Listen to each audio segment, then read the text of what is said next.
Na konkurs robotного cela za mladih stihli 9 projekti z Ruského Kerestura, Novoho Sadu, Kocura, Đurđova, Verbasu, Novoho Orahova i Srimu, a na štvrtej schadzki členi cela odlučili jakše rozpodzelja sredstva, ktorý toho roku vynoša 400.000 dinari.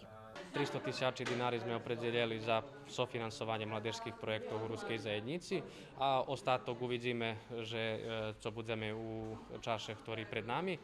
Od tých 300.000 dinari všetkým sme vyšli v oč i vyhasnujem to tu nahodu pozdraviť, že u paktu Rutenu Rumu istnuje jedna mlada sela ekipa, ktorú sme žadali maksimalno vypočitovať. Nerezali sme veľa projekty, bo dúfam, keďže opatri keľo vynoši pohľadaní sredstva, to 555.000 dinari, a náš budžet 300.000, takže vidno, že my nemôžeme u podpolnosti vyfinancovať všetky toto projekty. Do roku 23 roky od dňovky, znači 23 dňovka, hľadali sme 110.000 dinari, ktoré sme nažal nedostali, ale dobili sme 45, po čím dúfam, že bude dostatočno za organizovanie, ale keď nebude dosť,